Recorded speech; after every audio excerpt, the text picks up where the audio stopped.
The LA Rams silently, I don't even want to say silently, for the better part of the 2020s, have been the top dog in the conference. When they've been healthy at quarterback with Matthew Stafford, they've been the top dog in the conference. They're always in the conversation. And what you saw today is Les Snead showing why he is arguably the best general manager in all the National Football League. You're going to talk about Howie Roseman, Big Game Howie, as I like to call him, up in Philly. You're going to talk about Brad Holmes, the GM of the Detroit Lions. And then Les Snead's got to be right in that conversation, man. The Rams don't retool, or don't rebuild, rather. They retool. They keep going. They do not rebuild. They acquired Trent McDuffie and address really the only weakness on their football team. This offensive line, one of the better ones in the NFL when they're healthy. The receiver duo with Tay Adams and Puka Nacua, arguably the best in football. What they have at tight end with the trio of dudes that they have at that position, one of the best tight end rooms in all of football. Kyron Williams, Blake Corum, one of the best running back duos in football. Their pass rush with Kobe Turner and Jared Verse and Braden Fisk, they can get after you. What they're missing is a legit playmaker and a dog, a force multiplier at the cornerback spot. They tried to get it at the trade deadline when they acquired Roger McCreary. Trent McDuffie is in a different stratosphere. There are 4 defensive backs with 25-plus passes defensed, 15-plus QB hits, and 10-plus tackles for loss since 2022. Only 4 defensive backs to accomplish that.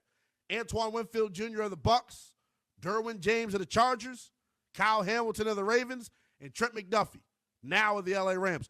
McDuffie, as you notice, the only corner on that list. He is, without a shadow of a doubt, probably the toughest cornerback in the National Football League.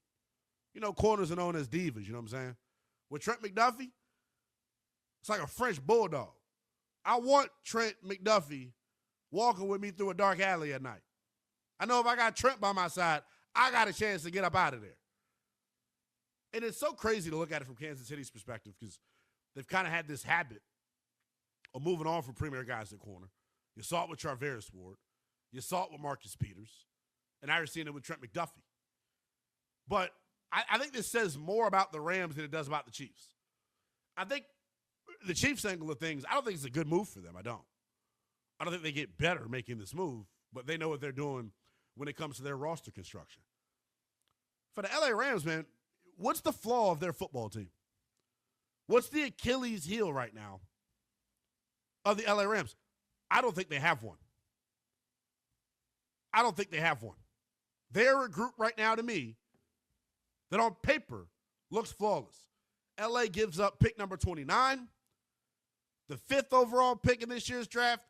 Their 5th round pick in this year's draft, their 6th round pick in this draft, and then next year's 3rd to acquire Trent McDuffie.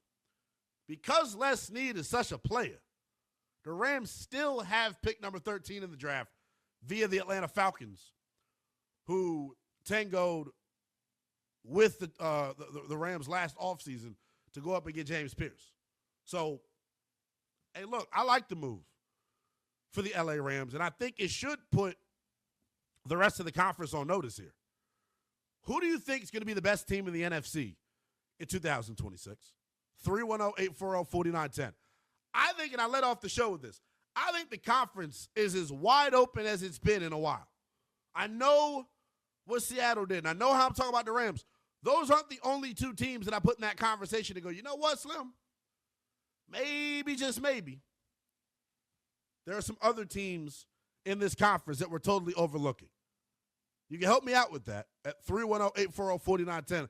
I want you to lock in with us as well on YouTube. You can check us out live there, streaming nightly. Just make sure you search Westwood One Sports Night, like, subscribe, and comment.